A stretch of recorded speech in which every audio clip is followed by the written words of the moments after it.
books. Let's jump into the first book for today. So this is one that I read. My girlfriend recommended I read it. I've never read any book like this. It is the Silent Patient by Alex The order. Michaelides, I think is how you say it. This is a super popular book. It's got 1.75 million ratings with a 4.18 overall. Goodreads Choice Award for winner for Best Mystery and Thriller in 2019, and nominee for the Best Debut Novel for 2019 as well. So I guess this was his first novel. So I won't talk about this one long. Like I said, I don't read a lot of books like in this realm. My girlfriend really liked it, wanted me to read something that she had read so we could like talk about it. And essentially what it is, like the premise behind it is there's a woman who shoots her husband like 5 times in the face and then gets arrested and never speaks for like 6 years, just never says a word. So she's in a therapeutic care hospital, whatever type thing. And the whole book, or most of the book, is the POV of the psychotherapist that's like trying to help her and figure stuff out, like, crack the code or whatever behind Miss Berenson. And I'm not really, non-spoiler review, it's definitely a page turner. Like, it keeps you engaged and interested because there's like mystery and intrigue both with the main story as well as the POV character Theo, the psychotherapist, with his like personal life. So I would say, like, if you're into any kind of mystery book, it's not a long read at all. I essentially read it in 2 days. I had started it and not really read much at all for like 4 or 5 days, and then I read like 80% of it, the last 80% of it, in 2 days on the Kindle that Lexi so kindly gifted to me. Shout out. So definitely a page turner, engaging. Like, I wanted to know what was going on because it is a mystery. And so if you're into that, I would say read it.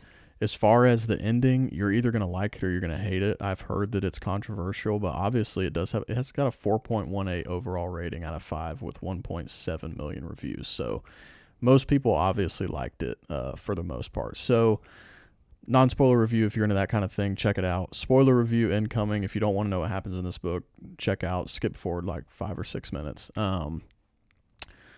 So like I said, there's a psychotherapist trying to figure out what happened. There's a 6-year gap between the present time of the book, of the POV character, and the time that this murder took place, when she was arrested and then put in psychotherapy.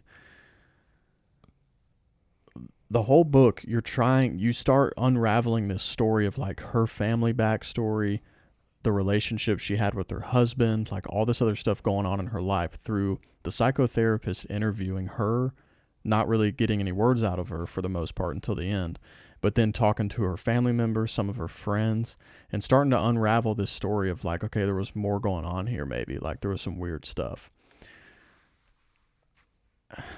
And dude, I was pissed when the reveal happens, because the whole time this psychotherapist is interviewing her and going to work at this place called the Grove, which is the place for like insane people or whatever. The whole time, there's also this string of his personal life where the writer makes you think that like he's going home from work every day and essentially starts to find out that his wife is cheating on him. So you go down this whole story of like going back and forth between his personal life and his work life. And mainly you're just trying to understand what's happening with Alicia, the main character, or Alicia, however you say it. And then you're just thinking, wow, it also sucks that his wife is cheating on him. Wow, that sucks. And you're thinking this is all happening in real time. And then things start to happen in his personal life story with his wife where you're like, this is kind of weird. Like, is he crazy? Because he starts doing weird stuff, like following his wife around, trying to find out who it is that she's like cheating on him with. Like at one point he hides in the bushes after her and her lover meet up and have sex in a park, and he's just in the bushes listening to them have sex, and you're like, this guy's crazy. Come to find out, dude, this is not in real time. All of these personal life stories that he's telling are from 6 years ago, dude. And he was involved in the killing.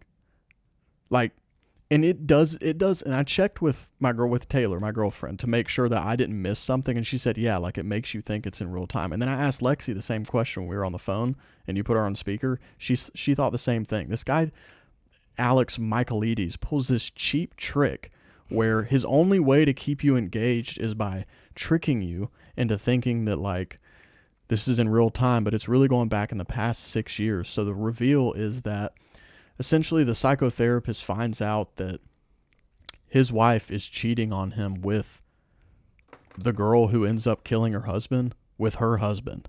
And so he follows her home, ties her up to a chair, waits for her husband to get home, knocks her husband out, has them both tied up to a chair, and then asks the husband, do you want me to kill you or your wife? And the husband's like, I don't want to die. So the psychotherapist, the POV character, walks behind. He's got them tied up in chairs back to back so they can't see each other. He fires the gun and like puts his finger up telling the girl to be quiet so she doesn't make a sound, makes the husband think that he just killed the wife. Then he unties the wife and leaves, thinking that it'll just be this thing where she realizes that her husband isn't loyal and he's not the man she thought he was. And then she picks up a gun and kills him. The psychotherapist says he didn't think that would happen, but the whole point I'm trying to make here is that it's so annoying, dude. They make you think that this other guy that works at the psycho place is involved. Like they make you think that maybe she didn't kill him, that somebody else killed him, and she was scared. She has this whole thread because you're reading his POV, and then every few chapters you get her diary entries that are going back 6 years.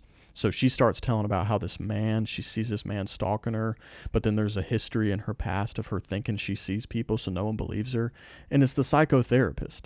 But the psychotherapist really stalking the husband, not her. Well, he starts to stalk her a little bit, like standing outside her house and looking at her through the window because he's just like, she doesn't know like what's going on. I'm going to tell her. So really he's crazy too. But dude, it just, like I said, it's a page turner and like it keeps you engaged. But the reveal to me was just kind of like, dude, it was just a trick. You set up all these other storylines making you think there's this crazy stuff going on, but it's the POV character the whole time that was involved. And she did kill her husband, so there's no reveal there. Like she is the one that did it. And it's essentially just like she has this other trauma in her life. So when her husband doesn't want to lose his life for her, it like triggers something in her and she just kills him. Which is like whatever, like that storyline was kind of weak to me as well. Like her reasoning for doing it and like her trauma that made her do it. I didn't really buy into that, but just the cheap trickery of him making you think you're in real time with every story other than her diary entries, but really all of his personal life stories are 6 years ago flashbacks. Dude, I'm sorry, Alex, that was weak. That was super weak. So it's still, the reveal still is either way is like, oh, wow, you're still like, oh. But then pretty quickly I was like, wait, so none of this has been real time. So anyway, I'm not going to keep repeating myself. I gave it a 3 out of 5. It got 3 stars for keeping me engaged and keeping me interested and wanting to know what happened, but I will never read a book by this author again. I don't really like this genre, to be honest. Yeah, I mean, I've never really read anything like it. And again, I was into it, but I would just hate to read another book like this and be interested to know what's going to happen and then just get tricked. It's one thing to like use a device or something that like a bait and switch or like, what's the other word? Like just any kind of twist. Yeah. But to do it in a way where the way you present your literature is a trick. It's a literal trick, dude. Yeah. Like, there's no point where it says 6 years ago or it references the past. It literally goes from him working to when I got home that day. And it makes you think, oh, the day that he was just working in. But no, it's just when I got home 6 years ago. No? The POV is first person. Oh, dude. All right, see, I'm already out. I hate first person. I didn't super mind it. And then there were just other elements that were just, I don't know, man. It wasn't for me, man. The psychotherapy stuff was kind of cool, but at the same time, it was just super. There were parts that were just kind of weak to me. I was like, really? I got a feeling though. This could be me stretching out on a limb here, but I got a feeling that the audience that likes this book doesn't like the books that are behind you, brother. That would never pick up one of those nonfiction. Yeah, I got a really good feeling. So they were probably, oh my gosh. I mean, maybe, but like. it was either Lexi or Taylor. One of them had said like there were a lot of people who didn't like it, thought the ending.